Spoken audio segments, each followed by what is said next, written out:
بسم اللہ الرحمن الرحیم الحمدللہ والصلاۃ والسلام علی رسول اللہ. السلام علیکم ورحمۃ اللہ وبرکاتہ ایوری ون. امید ہے آپ سب خیریت سے ہوں گے اور آج مجھے بہت خوشی ہو رہی ہے بیکاز تھمبنیل میں بھی آپ نے دیکھ لیا ہوگا. I am privilege to have doctor Hammad Lakhvi with us after long time.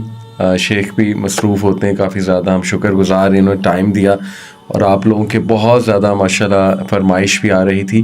So here is doctor Hammad with me. السلام علیکم ورحمۃ اللہ وبرکاتہ. وعلیکم السلام ورحمۃ اللہ. کیسے ہیں شیخ؟ خیریت سے ماشاءاللہ؟ مصروفیات ٹھیک جا رہی ہیں آپ کی ماشاءاللہ؟ شکر اللہ تعالیٰ. بہت شکریہ شیخ, آپ نے ٹائم دیا. تھوڑا سا ہم دور آ گئے آپ کے وہاں سے بٹ ایک مقصد تھا یہاں آنے کا, ابھی میں ذکر کر ہی رہا تھا آپ سے, تو اللہ اس میں کامیابی بھی دے رہے ہیں, ہمارے لیے دعا بھی کریں انشاءاللہ تعالیٰ. شیخ ہمارا ایونٹس آف چینج ایک ٹور چل رہا ہے آج کل, جو پورے پاکستان کے ڈفرینٹ سٹیز میں جاتے ہیں, ڈفرینٹ انسٹیٹیوٹس میں, شہروں میں, کالجز میں, تو وہاں جا کے کانفرنسز بھی ہم نے کرائے. بھی پنجاب کو کور کیا ہے, پرسوں ہم سندھ کے لیے نکل رہے ہیں انشاءاللہ. تو ایک بہت کامن سوال میں نے نوٹ کیا کانفرنسز پہ بھی اور یونیورسٹیز کے اسٹوڈنٹس, وہ یہ سوال آ جا کے مطلب سوال کا کرکس یہی ہوتا ہے, اور وہ سوال یہ ہے کہ مایوسی بہت زیادہ جو ہے وہ پھیلتی جا رہی ہے. ڈی موٹیویشن, مایوسی, اسپیشلی ہماری نوجوان نسل میں. اب اس کی بہت سی ریزنز ہیں, ان امپلائمنٹ کہہ لیجیے, یا اپنے پرسنل ایشوز ہیں, ہڈن سینس ہیں, اللہ معاف کرے, گھریلو مسائل ہیں, جو بھی ہیں. لیکن شیخ اتنی مایوسی آنیسٹلی مطلب ایٹ لیسٹ سوالوں میں نے کبھی نہیں دیکھی تھی کہ اتنے زیادہ سوال اس ٹاپک سے آئیں گے. تو میں نے کہا اس پہ ضرور آپ کی بھی ایک جو ہے وہ ایک انشاءاللہ ہونی چاہیے ایڈوائس کہ کیا کریں. اور مایوسی بیسکلی عجز, کسل, اس کے اوپر دعا بھی ہے. میں چاہوں گا اس کو تھوڑا پہلے ایکسپلین آپ کر دیں, عجز کیا ہے, کسل کیا ہے, اور پھر مایوسی, یہ تینوں ٹرمینالوجیز جو ہیں. بسم اللہ الرحمن الرحیم. دیکھیں, جب ہم مایوسی کی بات کرتے ہیں یا نا امیدی کی بات کرتے ہیں تو یہ وہ کیفیت ہے جس میں انسان اپنے آپ کو بالکل عاجز محسوس کرتا ہے, اور وہ سمجھتا ہے کہ اس کے پاس جتنے اسباب و وسائل تھے جی, اس میں سے کوئی بھی کام نہیں دے رہا. صحیح. جب سارے اسباب و وسائل سے انسان مایوس ہو جائے تو اس کو عجز کہتے ہیں کہ عاجزی ہے, اس کی کوئی قوت نہیں ہے. بالکل ٹھیک. کسل جو ہے وہ تھوڑی سستی, یا کہہ لیجئے کسل اصل میں جو دھاگا, باریک دھاگا ہوتا ہے نا, وہ بہت باریک, جو ہی ذرا سی اس کو یعنی تناؤ آئے تو وہ ٹوٹ جاتا ہے. تو وہ اس کو جو ہے نا یعنی کسل مندی کہتے ہیں یا کسل کہتے ہیں, کہ انسان جو ہے وہ بالکل مایوسی کے اس آخری سٹیج پہ پہنچا ہوتا ہے کہ اس کے اندر کسی طرح کی ایکٹیویٹی نہیں ہوتی. اس کا نہ مائنڈ ایکٹیو رہتا ہے, نہ اس کی باڈی ایکٹیو رہتی ہے. اس کے جتنے یعنی اعضائے رئیسہ ہیں وہ کام کرنا چھوڑ جاتے ہیں, اور وہ بالکل آدمی انسان کمزور ہو جاتا ہے. تو یہ کیفیت ہے. اب ان دونوں کیفیتوں کا ظاہر ایک دوسرے کے ساتھ بڑا گہرا تعلق ہے. جب آپ کا ذہن جو ہے وہ مایوس ہوگا تو آپ کی باڈی جو ہے اس کے مطابق وہ کسل مندی کا شکار ہو جائے گی.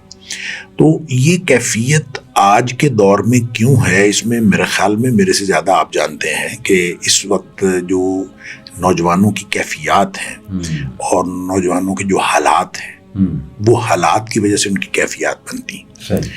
حالات کیا ہیں کہ آج کا نوجوان سب سے پہلے میں سمجھتا ہوں مقابلے سے تھک گیا ہے.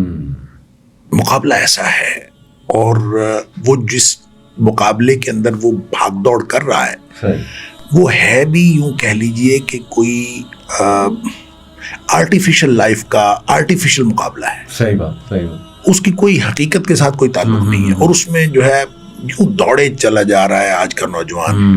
اور جب وہ سمجھتا ہے کہ میں مقابلہ نہیں کر سکتا, اب اندازہ کریں, ہم لوگ جب پڑھتے تھے تو ہماری فرسٹ ڈویژن آ جاتی تھی تو یہ میکسیمم ٹارگٹ ہوتا تھا, اور فرسٹ ڈویژن بہت اچھی ہوتی تھی.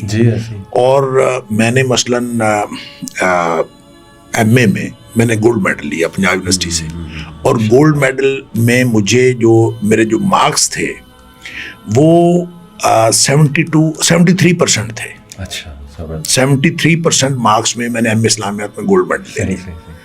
اب صورتحال یہ ہے کہ 80% مارکس تو کوئی مارکس ہی نہیں نا.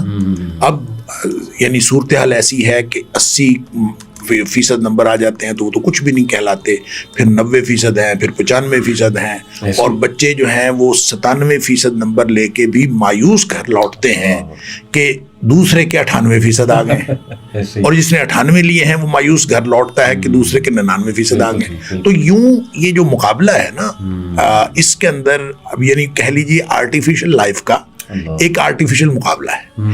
نوجوان جب اپنے آپ کو تھکا ہوا محسوس کرتا ہے، اور تھکا ہوا کیوں نہ محسوس کرے کہ جب اس کو ہر سٹیپ پہ مایوسی ملتی ہے، اور وہ والی تھنکنگ تو اب ختم ہو گئی ہے کہ چلیں مجھے کچھ بھی اللہ نے دیا ہے تو بہتر ہے اپنے آپ کو. یہ نا مجھے ایک واقعہ یاد آیا، جب ہمارا ایم اے کا پارٹ 1 کا رزلٹ آیا تو ہمارا پورا گروپ جو تھا ان کی فرسٹ ڈویژن آئی پارٹ 1 میں.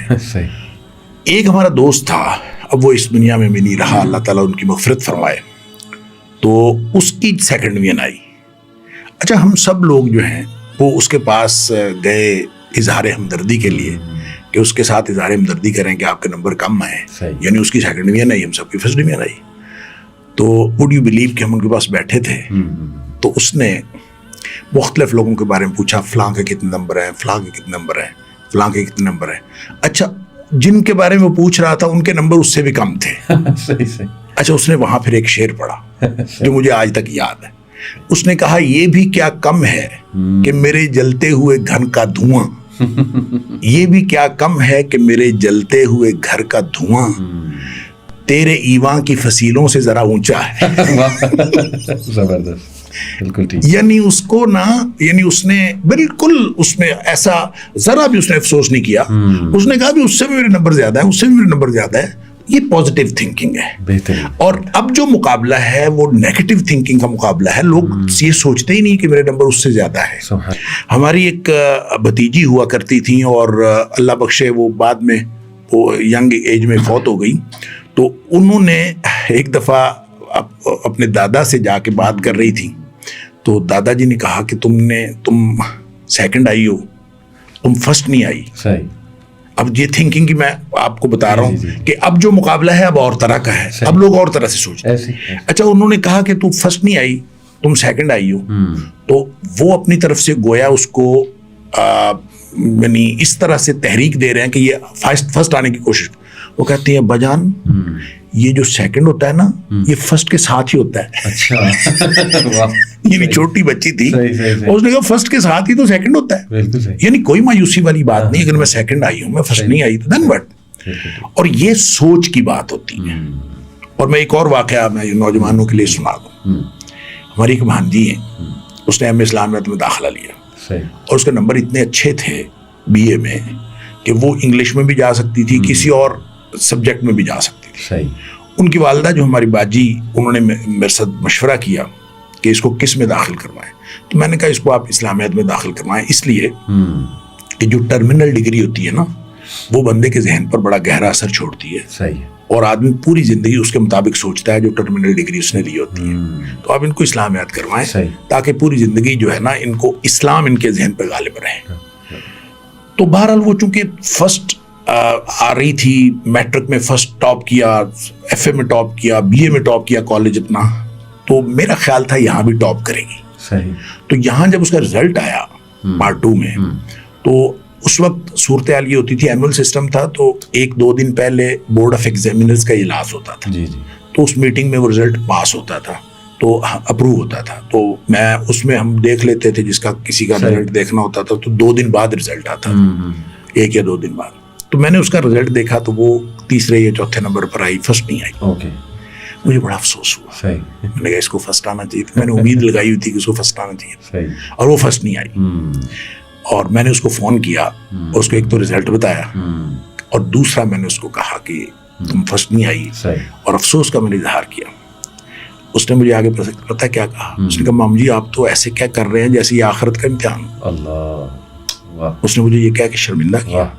اس نے کہا آپ تو اتنا افسوس کر رہے ہیں جیسے آخرت کا امتحان. اس کی کیا بات ہے، کوئی حرج نہیں ہے، بس فرسٹ نہیں آئی تو پھر کیا ہے. اصل میں اس سوچ کی ضرورت ہے. بالکل ٹھیک. یہ سوچ ہمارے آج کے نوجوان میں ختم ہوتی جا رہی ہے. اور وہ جو میں نے پہلے عرض کیا کہ ایک آرٹیفیشل لائف کا ایک آرٹیفیشل مقابلہ ہے، اور اس میں بھاگ دوڑ چل رہی ہے، اور اس میں جو ہے وہ بالکل اس کو پتہ نہیں چلتا کہ میں نے کیا کرنا ہے کیا نہیں کرنا. اچھا پھر اس کے اوپر سوشل میڈیا کا پریشر ہے. جی اور سوشل میڈیا کا اس قدر پریشر ہے کہ ہر شخص نے اپنی کامیابی جو ہے اس کو شیئر کرنا ہے لوگوں کے ساتھ, اور بڑھا چڑھا کے شیئر کرنا ہے, مبالغے کے ساتھ شیئر کرنا ہے. اور جب انسان اس کے اوپر دیکھتا ہے سوشل میڈیا کے اوپر کہ فلاں یہاں نکل گیا, فلاں یہاں نکل گیا, فلاں امریکہ پہنچ گیا, فلاں اتنے نمبر لے لیے, فلاں کاروبار میں اتنا آگے بڑھ گیا, فلاں کی اتنی عمر تھی, تو نوجوان اور مایوسی کا شکار ہوتا چلا جاتا ہے. پازیٹیو بات تو ہے کوئی نہیں, عقیدے کا معاملہ مضبوط نہیں ہے, عقیدہ مضبوط نہیں ہے, مسلمان ہونے کے اعتبار سے جو سوچ ہونی چاہیے تھی وہ سوچ نہیں ہے, گھریلو جو پرورش ہے اس کے اندر وہ ایلیمنٹ بہت کم ہے یا ہے ہی نہیں, اس کا فقدان ہے, جس کی وجہ سے اس کا عقیدہ درست ہونا تھا, جس کی وجہ سے اس کو امید رکھنی تھی, وہ ساری ختم ہوتی جا رہی ہے. اس لیے میں یہ سمجھتا ہوں کہ نوجوان جو ہے وہ دن بدن وہ اور پھر بے روزگاری اور جو معاشی پریشانیاں ہیں, پھر معاشرتی تعلقات بھی اس کے ساتھ وابستہ ہیں. یعنی کوئی شخص جو ہے وہ کسی کو منہ لگانے کے لیے تیار نہیں ہے. جب اس کو پتہ چلے کہ یہ معاشی طور پر ابھی کوئی کامیاب آدمی نہیں ہے تو لوگ جو ہے اس سے تعلق رکھنا بھی پسند نہیں کرتے. یعنی ذرا سا آپ کو بتا دیں کہ میں بے روزگار ہوں یا میں کچھ نہیں کرتا, تو لوگ بظاہر جتنا مرضی آپ کا امپریشن اچھا ہو, آپ کی گفتگو اچھی ہو, آپ کی بیہیویئر اچھا ہو, اس کو وہ کسی کھاتے میں نہیں لگاتے. وہ آپ کی معاشی جو حالت ہے اس سے آپ کے معاشرتی تعلقات کی بنیاد بنتی ہے, اسی سے لوگ اندازہ کرتے ہیں. یہ وہ کیفیات, یہ صورتحال ہے جس سے آج کے نوجوان کی ذہنی کیفیت تیار ہوتی ہے. اور پھر فیوچر کی جو انسرٹینٹی ہے وہ ایک بہت بڑا فیکٹر پلے کر رہی ہے کہ مستقبل کا پتہ ہی نہیں ہے کیا کرنا ہے. اچھا اس سے پہلے ہوتا تھا کہ بچہ پڑھ رہا ہوتا تھا, اس کو یہ پتا تھا میں نے پڑھ کے یہ کرنا. مثال کے طور پر ہم ایم اے کر رہے تھے, تو ایم اے کر کے ہمارے ذہن میں یہ تھا کہ ہم نے لیکچرر لگنا ہے, کسی کالج میں لیکچرر لگ جائیں گے. اور یہ ہم نے اس قدر ٹارگٹ کیا ہوا تھا کہ ہمارے ایم اے کرنے کے بعد کچھ لوگوں نے بی ایڈ میں داخلہ لیا, اور ہمیں بھی کہا گیا کہ آپ بھی بی ایڈ میں داخلہ لے لیں. میں نے کہا یار بی ایڈ میں ہم داخلہ کیوں لیں, ہم نے جانا ہی کالج میں ہے, ہم نے اسکول ٹیچنگ نہیں کرنی. جب ہم نے اسکول ٹیچنگ نہیں کرنی تو ہم کیوں اسکول ٹیچنگ کے لیے ایک کورس کریں. ہم تو کالج میں جائیں گے, اور کالج کے لیے بی ایڈ کی کوئی ضرورت نہیں ہے, لہٰذا ہم نے نہیں کرنا. بالآخر اللہ تعالیٰ نے ہمیں جاب بھی دے دی, کالج میں آ گئے, پھر یونیورسٹی میں آ گئے. تو کہنے کی بات یہ ہے کہ اس وقت تھنکنگ اس طرح کی تھی کہ ہم جو ہے لے لیں گے کچھ, اور اب تو کچھ بھی نہیں ہے. بے یقینی ہے کہ وہ انتہا کی بے یقینی ہے, اور لوگ بیچارے جو نوجوان پریشان ہیں میں نے کرنا کیا ہے, اس کو کچھ نہیں پتا میں پڑھوں گا تو کیا ہوگا, اس کو کچھ نہیں پتا میری ڈگری کے بعد کیا ہوگا. وہ ڈگری لے رہا ہے لیکن اس کو پتا نہیں ہے میرا کیا ہوگا. اور اسی لیے لوگ سوشل سائنسز سے, پیور سائنسز سے لوگ پیچھے ہٹ گئے ہیں.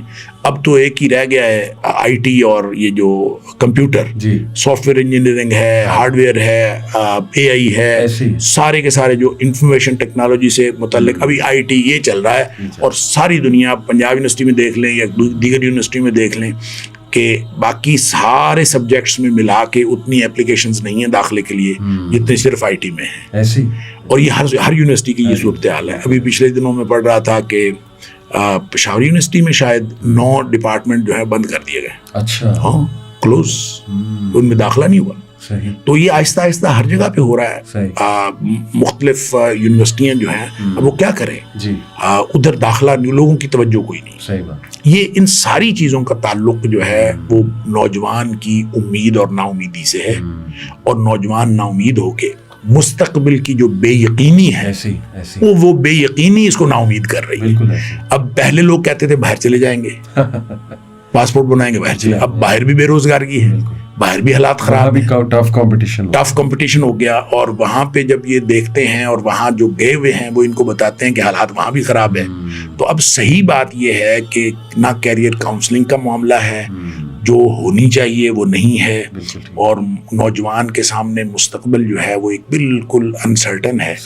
یہ اس کو اور زیادہ نا امید کرتا ہے. مجھے لگتا ہے کہ موٹی موٹی یہ چند باتیں ہیں, اور ان باتوں کو اوور کم کیا جا سکتا تھا اور اوور کم کیا جا سکتا ہے وہ اس کو پازیٹیو تھنکنگ دے کے, آپ تو سائیکالوجی کے آدمی ہیں اور پازیٹیو سائیکالوجی کو تو آپ بہت زیادہ سمجھتے ہیں, تو پازیٹیو سائیکالوجی یعنی کس طرح سے نیگیٹیوٹی ختم کرنی ہے اور کس طرح سے ان کی نیگیٹیو تھنکنگ کو پازیٹیو بنانا ہے, اس میں سب سے جو مین رول پلے کرتا ہے وہ عقیدہ کرتا ہے. اگر آپ کا عقیدہ درست ہے اور کسی آپ درست عقیدے پہ ہیں تو پھر کبھی بھی آپ ان حالات میں نا امید نہیں ہوتے. بہت اچھا. کیونکہ اللہ نے قرآن میں فرمایا ہے کہ جو مایوس ہوتے ہیں انہو لا ییأس من روح اللہ الا القوم الکافرون, جو کافر ہوتے ہیں نا وہ مایوس ہوتے ہیں. تو اس کا مطلب ہے جو صاحب ایمان لوگ ہیں مایوس نہیں ہوتے. ہم نے اپنے بچوں کا اگر عقیدہ ایسا بنایا ہو تو پھر وہ کبھی مایوس نہ ہو. بالکل, بہت زبردست آپ نے ایک اوور ویو دیا.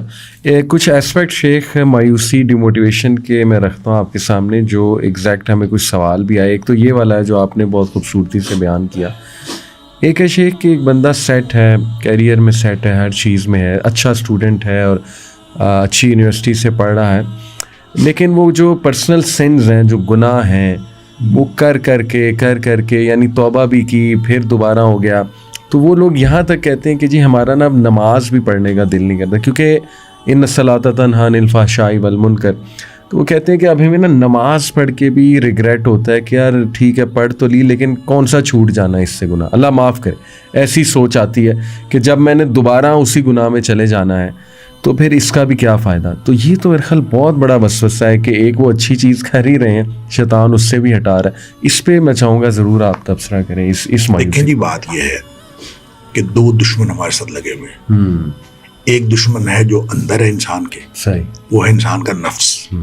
ان النفس لامارۃ بالسوء. بالکل, جو نفس ہے وہ ہمیشہ آدمی کو گناہ کی طرف لے کے جاتا ہے, برائی کی طرف لے کے جاتا ہے. الا ما رحم ربی, سوائے اس نفس کے جس کے اوپر اللہ کی رحمت ہو جائے. اچھا باقی تو لے کے جاتے ہیں. دوسرا دشمن ہے شیطان, اور شیطان اس قدر خطرناک دشمن ہے نظر بھی نہیں آتا, اور وہاں داخل ہو جاتا جہاں ہوا داخل ہو جاتی. اور نبی کریم صلی اللہ علیہ وسلم نے فرمایا ان الشیطان یجری من الانسان مجری الدم. جس طرح خون انسان کے اندر گردش کرتا ہے اس طرح شیطان انسان کے اندر گردش کرتا ہے. تو وہ یہ وسوسے بھی ڈالتا ہے, یہ انسان کو پریشان بھی کرتا ہے, انسان کو مایوس بھی کرتا ہے. اور اس کے جو سٹیپس ہیں یہ سٹیپ بائی سٹیپ انسان کو مایوس اور پریشان. قرآن کہتا ہے وَلَا تَتَّبِعُوا خُطُوَاتِ الشَّيْطَانِ, شیطان کے قدموں کی پیروی نہ کرو. یہ نہیں فرمایا وَلَا تَتَّبِعُوا الشَّيْطَانِ, شیطان کی پیروی نہ کرو. یہ قدم با قدم آپ کو مایوسی کی طرف, اندھیرے کی طرف, برائی کی طرف لے کے جاتا ہے. ایک دم اگر کہے کہ یہ فلاں برائی کرو, کوئی شخص اس کی بات ماننے کے لیے تیار نہ ہو. اس کو سٹیپ بائی سٹیپ لے کے جاتا ہے. جو پہلا سٹیپ بتاتا ہے تو انسان اس کو جائز سمجھ رہا ہوتا ہے, یا کم از کم اس کو بہت ہی چھوٹا گناہ سمجھ رہا ہوتا ہے کہ اس میں کرنے سے کوئی حرج نہیں. تو سٹارٹ اسی سے ہوتا ہے کہ کوئی حرج نہیں. اور جب ہمارا نوجوان اس میں پڑتا ہے کہ کوئی حرج نہیں, تو پھر اگلا سٹیپ اس میں بھی کوئی حرج نہیں, پھر اس کا اگلا سٹیپ پھر اس میں بھی کوئی حرج نہیں. یہ برائی کی طرف پھسلن ہے, برائی کی طرف اترائی ہے, اس کی طرف پھسلن ہے. آرام سے انسان پھسلتا چلا جاتا ہے. اور جو نیکی ہے اس کی طرف چڑھائی ہے, اور اس کی طرف بڑی مشکل سے جانا پڑتا ہے, اور مشکل لگتی ہے, محنت لگتی ہے. اور نبی اکرم صلی اللہ علیہ وسلم نے فرمایا کہ جو جنت ہے اس کے گرد جو باڑ کی گئی ہے, وہ جو نفس کو کام ناپسند ہوتے ہیں, مکروہات نفس, یعنی حجبت الجنت بالمکارہ وحجبت النار بالشہوات. جہنم کے گرد جو باڑ ہے وہ ان باتوں کی ہے جو انسان کو اچھے لگتے ہیں, مرغوبات نفس, شہوات نفس. جو اچھے لگتے ہیں وہ پھسلا کے جہنم میں لے جاتے ہیں. جو محنت کر کے جو اچھے نہیں لگتے, کتنا مشکل ہے آپ فجر کے وقت سردیاں ہوں اور فجر کے وقت نماز کے لیے اٹھنا ہو, ٹھنڈے پانی سے وضو کرنا ہو, سردی میں باہر نکلنا ہو, مشکل لگتا ہے. تو مشکل کام جو ہیں یہ سارے جنت کی طرف لے جانے والے ہیں جو نفس کو اچھے نہیں لگتے. لہٰذا یہ جو میں اسی لیے عرض کرتا ہوں, یہ اوپر چڑھائی ہے اور گناہ کی طرف اترائی ہے. لہذا تھوڑا سا انسان اپنے نفس کو ڈھیلا چھوڑے تو یہ گناہ کی طرف چلا جاتا ہے. ہمارا جو آج کا نوجوان ہے یہ محنت کرنا نہیں چاہتا, اس کی